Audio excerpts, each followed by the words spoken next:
Welcome back to my YouTube channel. Today's video is a continuation of the previous one. So if you haven't watched the previous video yet, I would recommend you to go back and watch that video first.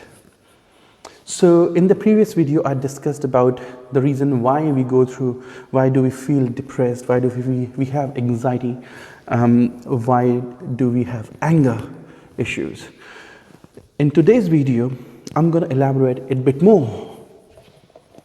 So I will elaborate you that how the brain works, what does it do to your system so that you're going into those 3F modes.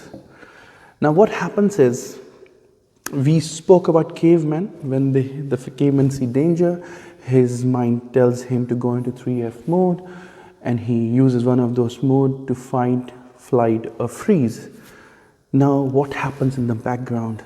What happens is, when a caveman sees the danger or a situation, any situation where he have to use any of those 3 modes, the brain will interpret as, okay, too strong, weak or extremely strong.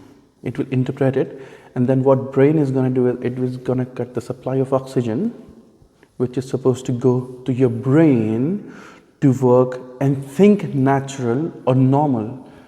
So what it will do is, it will redirect that entire oxygen into your rest of the body parts and organs, because now your brain is telling you that you don't need to use your mind to do things, but you need your organs to burst with energy. So if you have to fight, you can utilize entire energy to fight.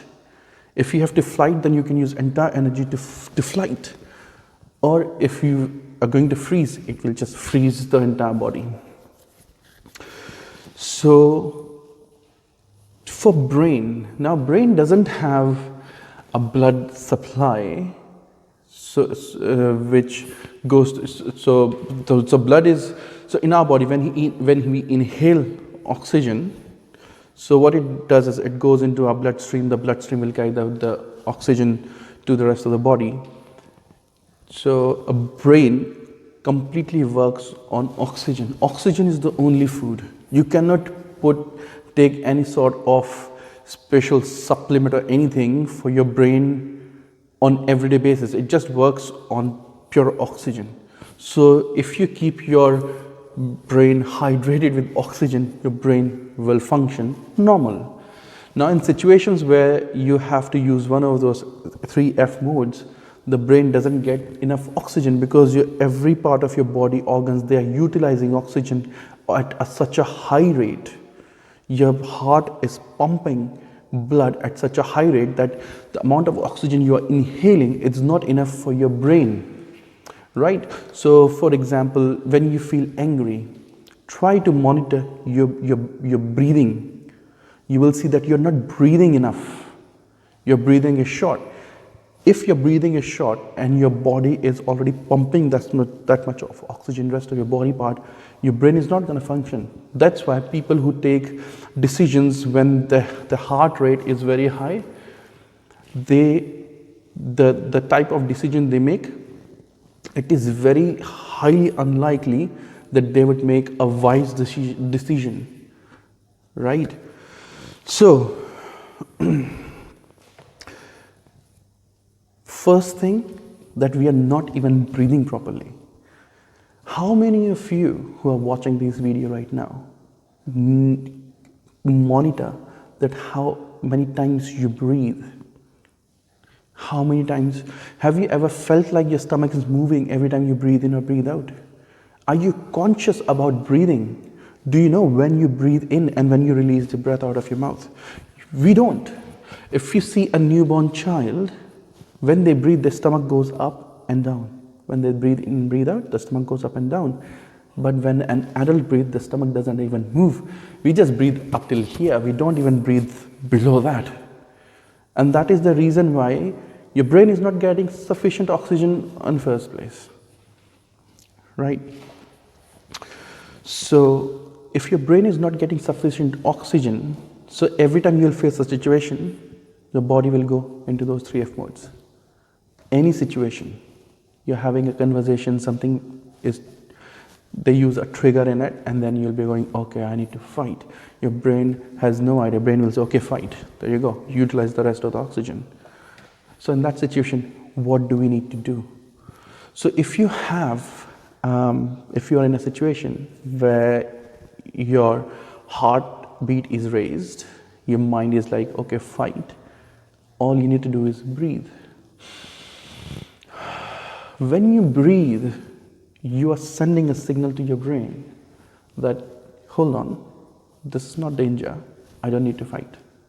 So I don't need the oxygen to go into the rest of my organs to be prepared to implement one of those 3 F's. We don't live in caves anymore. There is no danger which is going to kill me physically, unless it is real danger. But so you start breathing. When you breathe in, you send the message to your brain, stop releasing adrenaline. I don't need it. I don't want to fight. I don't need it right now. So your brain will calm everything down. Your heartbeat will go normal. And then you will out of that thinking of should I fight or should I flight, right? That is first thing. Second thing is that you need to start practicing breathing. We are not breathing. You're not breathing. Not consciously. We are breathing, but we are not breathing consciously. Means if you see all the monks and yogis and what they do is they just focus on breathing. Why? Because they want to utilize their brain for focusing, meditation, whatsoever. So in order to train your brain should be fully, it should be fully fed. For example, if you're going to the gym and you go to the gym on empty stomach, you didn't put any supplement, you didn't had good meal before, you won't be able to lift weights. Your body will give up. It needs fuel. So to fuel your body, to build muscles, you need to fuel your body. Similarly, if you want to use your brain, you need to fuel it. The fuel is oxygen. The fuel is breathing. So there are various different techniques which can be used on an everyday basis. Now, if you think you will just do this technique once and then you will be fine, no. You have to undo learning of your brain. Count to 4, you hold it, count to 7, then you exhale it, count to 8. 4, 7, 8. 4, right? Hold it, 7, and exhale, 8. So this is one technique. So in that way, when you're inhaling, you're not inhaling, you are inhaling for a good time period, right? You inhale a lot of oxygen, you hold it in your stomach so that the oxygen, hold it in your stomach for 7 seconds. So in that way, your body, your lungs can derive the maximum oxygen out of that air. And when you exhale it for 8 seconds, you are exhaling the entire carbon dioxide out of your body. That is one technique. Second technique is 4, 4, 4, 4. So 4 times 4. So inhale, 4, count to 4, right? You hold it, count to 4. You exhale it. While exhaling, you count to 4.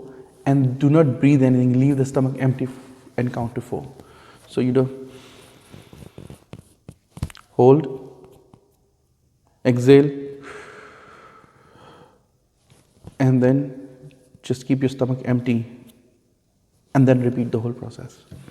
So you have to do it for minimum 3 to 5 minutes, and slowly, gradually you increase your sitting, you increase your practice. In traditional meditation techniques, there are 2 techniques which are very good. One is Kapalbhati. Kapalbhati is a way of inhaling and exhaling air with, I would say, with pressure. So hold it and then you exhale the entire, using your stomach force, you exhale it and then you exhale it with the entire force and keep your stomach empty. So this is Kapalbhati. Another one is alternate breathing. So you inhale from this nostril, hold it, and exhale from another one.